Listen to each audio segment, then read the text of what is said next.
In this video, I'm going to be sharing a little bit about biblical homemaking, Proverbs 31 homemaking, kind of those buzzwords that have been going around social media lately these days, and kind of what the Lord recently laid on my heart about those topics. So this was actually spoken to me through Him in one of those wee hours of the night when I'm up with the little baby.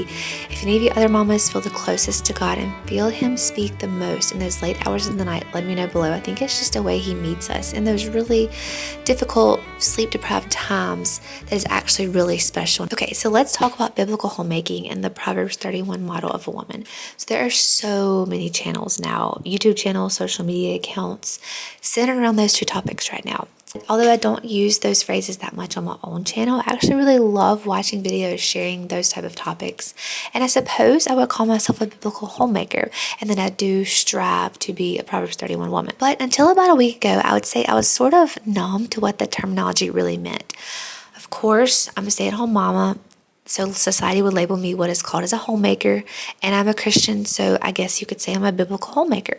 I've also read through the Proverbs 31 verses in the Bible countless times. I've listened to numerous videos and podcasts surrounding how this model of a woman is described in Proverbs 31.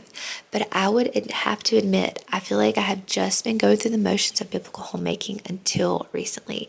And I'm not judging anyone on any realm of social media on how their heart posture is, but I just want to encourage you and let you know that my heart posture had been missing in this area for sure at some point. I wouldn't say I was just completely oblivious to what this topic meant, but the Lord really opened up a new perspective of this to me just recently, and I want to share that with you guys here today. So as I already said, in the wee hours of the night when I'm up with my little one, if I have to take him out of the bed or go anywhere else in the house, I usually turn on my Bible app and have it read aloud to me the Bible passages in my reading plan for that day. But this particular night, I happened to open up the YouTube app, and this is not usually what I like to do at 4:30 in the morning, but I don't know why I did it for that reason that day, but the Lord spoke to me through that encounter. And the first video to pop up was a sermon by a pastor I had never even listened to before. I usually don't even listen to sermons on YouTube. I have started since then, but it was by Pastor John Macarthur, and it was a Mother's Day sermon on the Proverbs 31 woman. Now, I already told y'all I've listened to so many podcasts, videos, inspirational messages explaining this model woman in the Bible before, but through this video, the Lord spoke to me differently. So I will kind of talk about some points throughout this video on what the pastor was talking about in that video, but I highly recommend taking the time to listen to this one yourself the next time you can spare an hour of time. The book of Proverbs is a list of wisdoms and practices. Having knowledge is great. It can help you pass a test or get through life, but having wisdom, especially biblical wisdom, is even better. Wisdom will guide you through life. So throughout the first 30 chapters of Proverbs, we see a continual theme around women before getting to the age-old passage in Proverbs 31 describing the model woman.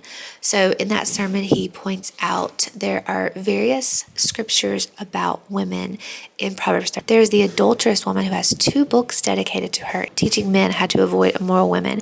So I'll read a little bit from chapter 5 in Proverbs. So in Proverbs 5, Verse 3 will start, "For the lips of an immoral woman are sweet as honey, and her mouth is smoother than oil, but in the end she is bitter as poison and as dangerous as a double-ended sword. Her feet go to death, her steps lead straight to the grave." Skipping to verse 8, "Stay away from her, don't go near the door of her house." Then there is the foolish woman in Proverbs 14:1. "A wise woman builds up her house, but a foolish woman tears it down with her own hands."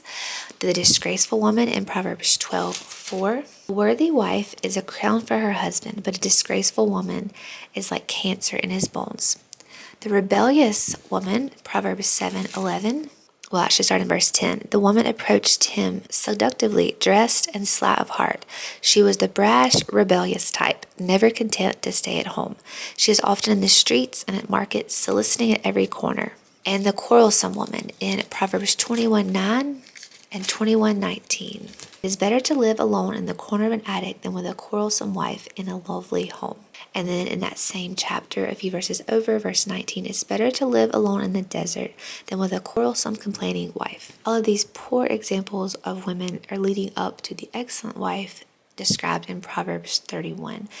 Now, I've read Proverbs a day for many times through. I don't even know how many times I've read it through.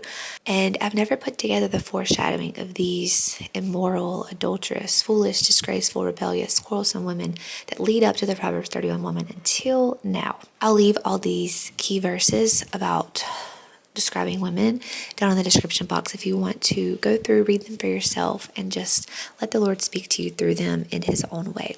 So women influence the home. As I had a video I shared a couple weeks back that's talked about women being the temperature gauge of their home, and it really is true. There's a really good description of this in 1 Kings chapter 21 with King Ahab. So King Ahab basically wanted this vineyard from his neighbor, but he didn't want to sell it. So he came home that evening and told this story to his wife Jezebel, and she basically said, "Don't worry about it, I'll get you the vineyard." In verse 25, it says, "There's no one like Ahab who sold himself to do what is evil in the sight of the Lord, urged by his wife Jezebel." So this just gives us another example of we as women are the influencers in the home. Men have leadership, they have protection, they offer provision, they're the head of their family, but they don't have nearly as much influence as we, as the women, the wives, do. Ahab was the man, he was even a king, but his life was shaped and changed by his wife's influence. The wife shapes the influence of her husband and children. So that is why it is so vital to truly understand the model Proverbs 31 woman, that pattern for that model woman. So let's get into Proverbs 31 now, and a little bit of history here that I did not know myself. Many of you may already know this, but King Lemuel, who wrote this oracle, it was taught to him by his mother. So I had always just assumed this was God's interpretation through the author of Proverbs, Solomon. Actually, it's stated that King Lemuel wrote this specific chapter. There are speculations that King Lemuel and Solomon are the same person. So King Lemuel's mother was a good Jewish mother. She taught him some good advice and rules for becoming king, for becoming a good man, and most importantly, finding an excellent wife. The first 10 verses are about being a man of good character, not drinking alcohol, speaking up for those who can't speak up for themselves. But then the last 22 verses, the majority of her speech to him was on finding a good wife. So it lets you know how important it was for her to make sure her son knew this. So in verse 10, before she starts describing the wife, she says that the excellent wife is priceless, more precious than jewels. His mother goes on to describe the model woman physically, mentally, morally, spiritually, basically every dimension of the character of a mother and wife unfolds in this chapter. And like I said, I've read this so many times, but I never had broken it down and really comprehended it, as well as noted that this was taught by a mother to her son. So one more piece of history here that I did not realize either, that this sermon pointed out to me and that I really wanted to grasp my head around and share with you guys if you didn't already know this. Verses 10 through 31, there are 22 verses between there. There are 22 letters in the Hebrew alphabet, which is what this would have originally been written in. All of these verses between here are the letters of the Hebrew alphabet, sort of in an acrostic for mothers to be able to teach their Jewish sons. So it would be like A, B, C, and each letter in the Hebrew alphabet would relate to one of these characteristics and features of finding the excellent wife. So it's not as easy to do in English because it doesn't correlate that way, but it's really cool how that's how it was written and originally described to King Lemuel and then Jewish sons throughout history. So not only did this remind me that I need to strive to live out this Proverbs 31 woman description in my own life for my daughters to model in the future and my sons to know how to seek a future wife, but also help my sons to memorize this as well, as they did in the Hebrew, using the Hebrew alphabet so many years ago. So I've actually started memorizing these first verses with my son and my next son as well when he gets older. He's not old enough yet, but my 5-year-old, we have just started memorizing and analyzing a verse of this each week to teach these attributes of the model woman, the excellent wife, to my children. So we've always talked to our children about what kind of spouse they will find one day, but this just added a whole new level of accountability for myself as a mother of sons. So making sure they know biblically what to look for in a wife. I also want to point out something else that resonated with me a lot. Solomon is the main author of Proverbs. Solomon was the son of David and Bathsheba. You know that story, the ones who committed adultery, and then David had her husband Uriah killed on the front lines of the war. This is in 2 Samuel 11 if you want to go back and read it. So their first child that was conceived out of wedlock died, but they had a second son named Solomon, and he is the author of most of the Proverbs. So the last two books of the Proverbs are labeled as written by Agur and King Lemuel, though it is not known for certain, but some Jewish traditions say that these are the same men. So if that is true, it may very well mean, or it may not, I could have this completely wrong, that Bathsheba was the Proverbs 31 woman teaching these oracles to her son. So how beautifully would this demonstrate God's redemption and his sanctifying power? So the woman who sinned against God in her marriage by committing adultery, her husband was killed because of it, is now this virtuous Proverbs 31 woman teaching her son to find an excellent wife.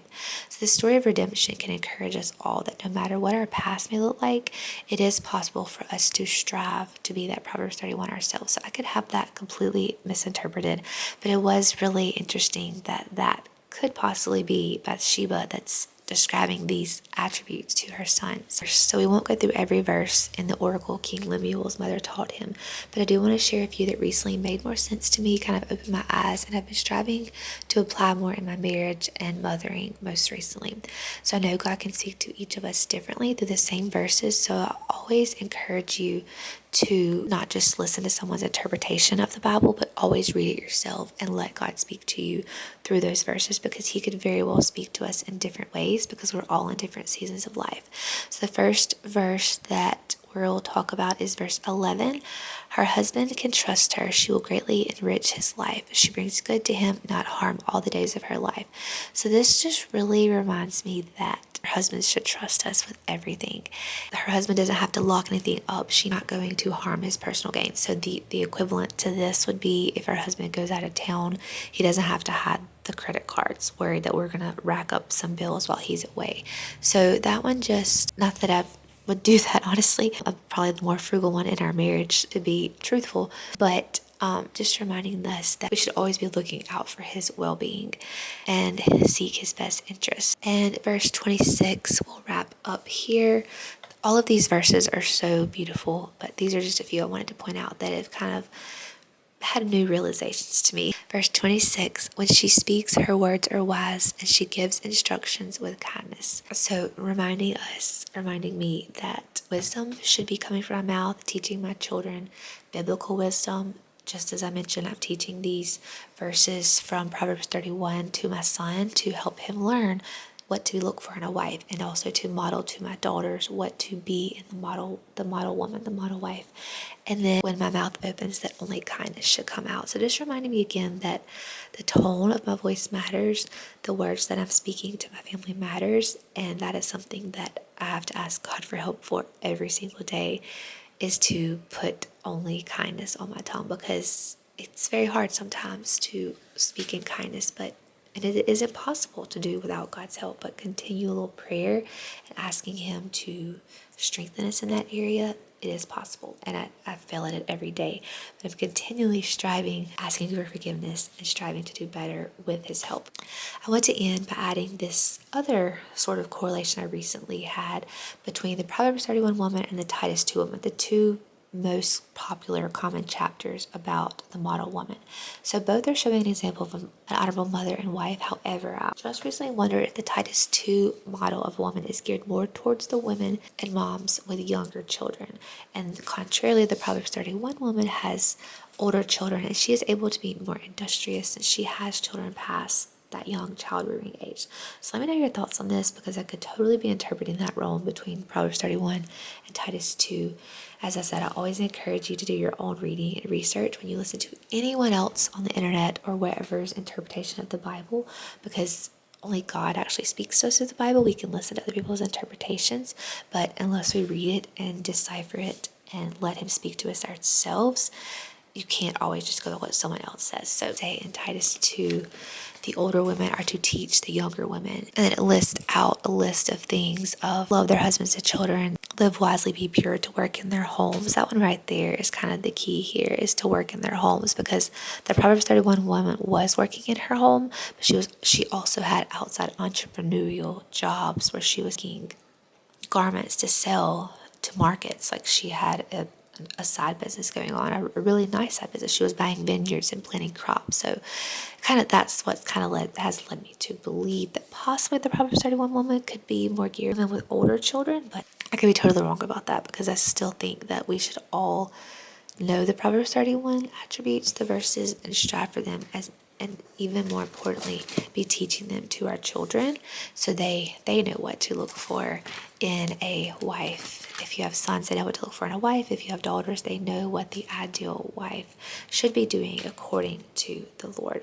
So this was just kind of opening to me that I've read these passages many times, but I hadn't really been comprehending them, digesting them, and then fully living them out. So I hope this was encouraging to you. As always, leave your comments below about what you also have learned from these verses, and I will talk to y'all in my next video.